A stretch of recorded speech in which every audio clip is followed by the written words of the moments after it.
plenário da Câmara dos Deputados aprovou substitutivo da Comissão Especial à proposta de emenda constitucional 511 de 2006, que altera as regras de tramitação das medidas provisórias e, de modo especial, acaba o trancamento de pauta. Para falar desse assunto, que é polêmico, nós convidamos os deputados pernambucanos Roberto Magalhães, vice-líder dos Democratas, e Maurício Randes, líder do PT. Deputado Roberto Magalhães, o senhor que também é um advogado e professor de Direito, como é que o senhor vê esse projeto, essa proposta de emenda constitucional, que alguns consideram que dá um passo positivo no sentido de libertar o Congresso do jugo do Poder Executivo em matéria de edição de medidas provisórias, na medida em que desembaraça a pauta, tira a capacidade das MPs de trancarem a pauta? Olha, eu tenho uma situação muito curiosa nesse assunto, porque eu fiz parte da comissão especial, designada pelo presidente Arlindo, para que fizesse uma proposta de projeto dessas fórmulas. Participei e votei. E votei favoravelmente. Houve muitas reuniões, né, com os líderes, né? Marchas e contramarchas. Marchas e contramarchas e tal, porque é muito difícil tirar poder de quem tem poder, né? De presidente da República, seja ele qual for. É muito difícil. E então, depois de muitas tratativas, chegamos a um texto. Ocorre que depois de aprovado o texto, que também foi aprovado não só por mim e pelo deputado Aleluia, éramos dois titulares na comissão, mas também com o líder ACM Neto. Só que depois a bancada se reuniu, reformulou a posição. E com o apoio da assessoria levantou alguns pontos e findou o partido recuando do acordo, que era um acordo um pouco aberto, tinha 2 pontos em aberto só, né? E eu fiquei numa situação muito difícil, porque votei na Comissão Especial, era um passo positivo. Claro, na Comissão de Justiça também. E quando chegou no plenário, o partido ficou contra, né? Eu diria o seguinte: na verdade, é um avanço. Agora, a gente só vai saber se teremos realmente o fim do trancamento quando a prática da execução da PEC nos revelar. Porque, na realidade, foi uma proposta do líder do PT, que é o Randes, que a medida provisória, quando saísse da Comissão de Justiça, iria diretamente para o plenário e ficaria em primeiro lugar. Ficaria em primeiro lugar. E só poderia sair do primeiro lugar se houvesse uma votação da maioria do plenário. Maioria absoluta. Absoluta do plenário. Como a minoria é muito pequena, então qual é o risco? Não haver nunca isso. Isso nunca vai acontecer, a não ser que o Planalto e a maioria concordem. Então essa é a dúvida que pode haver. Na minha opinião, é o único ponto que só a experiência vai poder. Agora, o que ocorre é que quando estava em discussão essa questão, o próprio líder do PFL, do Democratas, não considerou uma questão importante essa. Está lembrado? Uhum. Não sei se você lembra, na casa de Arlindo. Foi aquela reunião à noite na casa do presidente da Câmara. Exatamente. Então, mas havia partidos que não aceitavam.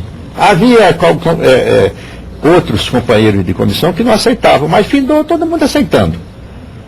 E então estamos agora com vários ainda. Foi uma solução consensual. Que depois aí houve... Deixou de ser consensual. E aí, o senhor, deputado Maurício Randes, o que diz? Tarcísio, primeiro eu quero registrar isso. A posição do governador Roberto Magalhães foi, assim, das mais construtivas nesse processo. Se o Brasil vai sair... E ele foi muito honesto na exposição. A situação dele ficou difícil na noite da votação no plenário. Mas para o projeto chegar no plenário, tem que ter aquele trabalho nas comissões, o trabalho de articulação, e o governador Roberto Magalhães teve um papel fundamental. Porque eu acho que esse projeto aí não é projeto nem de governo nem de oposição. Ele é uma mudança constitucional. Na questão de Estado, né? Para aperfeiçoar o funcionamento do Estado brasileiro. O equilíbrio entre o valor governabilidade que o Poder Executivo precisa ter e a autonomia do Poder Legislativo para elaborar sua própria pauta. Conciliar esses dois valores. Como conciliar esses dois valores? Foi nessa direção que o governador Roberto Magalhães atuou e deu uma grande contribuição. O fato de que o partido dele mudou de posição, né, no andamento, porque achou que 1 ou 2 pontos seriam inaceitáveis, não deslustra a contribuição que o próprio partido deu e que o governador Roberto Magalhães especificamente... Na verdade, o partido reformulou sua posição e outro a votou sua contra. posição. Mas o que é que eu digo? A dificuldade individual não deslustra a atuação. Porque evidentemente que o governador Roberto Magalhães, na hora de votar no plenário, a posição da bancada do partido dele era natural que ele seguisse a posição da bancada. Mas todos sabem que contribuiu para o trabalho, né, para ter esse texto. Esse texto, eu diria o seguinte, ele desagrada setores do governo e agrada setores do governo. Desagrada setores da oposição e agrada setores da oposição. O que é que eu acho que é uma tentativa válida a ser feita? Por isso o meu partido votou favoravelmente. É que aí tem uma posição mais equilibrada entre o Executivo e o Legislativo. Lembremos como saiu o projeto de medida provisória na Constituição. O Presidente da República podia editar medidas provisórias indefinidamente. Então houve uma atrofia do poder do Executivo de editar medidas provisórias. A do Plano Real ficou alguns anos. Peraí, 5º ou 6º aniversário. Se não me falha a memória, era MP 2100. Se não me falha a memória. Que aí nesse tempo eu advogava e estava todo dia manuseando. Porque, na verdade, o Congresso nunca se pronunciou sobre a preliminar da urgência e relevância. Isso. Nunca. Dizem que só uma vez. Há anos e anos passados. É porque há uma certa deferência que o Executivo, que está premido pelas necessidades de administração, estaria em condições tecnicamente mais favoráveis para avaliar a urgência. Né? Aliás, o senhor disse bem, o Executivo premido, não é o Presidente da República. São os burocratas da esplanada do ministro. Não são burocratas, não. São os ministros, que eu vi um depoimento recente, eu assisti uma palestra de Fernando Henrique Cardoso. Ele disse, olha, eu realmente passei muitas medidas provisórias. Agora, quero dizer o seguinte, no próprio governo, o ministro quer da provisória para não ter que acompanhar. Os ministros são pressionados pelos burocratas, que querem resolver tudo através de medida provisória. E pela sociedade. A sociedade, do jeito que ela reivindica do parlamento soluções, ela fica reivindicando dos ministérios. Né? Mas o que é que eu queria concluir nesse raciocínio? É que o ponto que saiu da Constituição, medida provisória indefinidamente editada e reeditada. Então era um poder exacerbado do Executivo.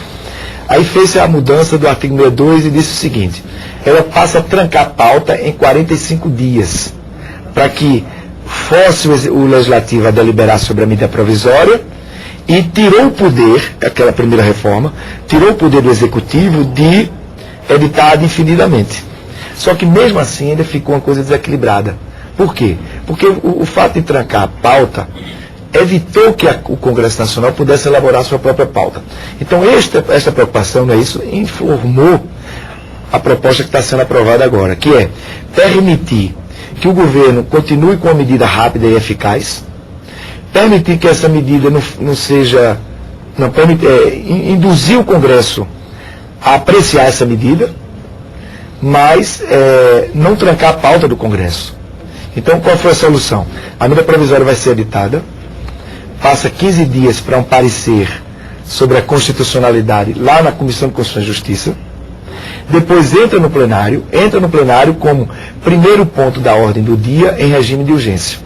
Então, quando o plenário da Câmara se reúne, se tiver uma medida provisória que já cumpriu o prazo da CCJ, ele tem que começar a discutir para deliberar sobre aquela MP. E abriu-se uma possibilidade de tirar esse MP do primeiro ponto de pauta. Como? Com a deliberação da maioria absoluta do plenário. Aí o governador diz, olha, isso aí vai dar ainda uma força muito grande ao governo. Mas, por outro lado, permite que haja acordos políticos entre governo e oposição. Quando uma matéria não for só de governo e oposição, transversalmente nas bancadas. Então, se você tiver uma matéria, mesmo tendo um MP que está no primeiro lugar da pauta, mas se você tiver uma matéria que tornou-se mais urgente, por exemplo, agora cheia em Santa Catarina, o presidente Lula está editando a medida provisória dando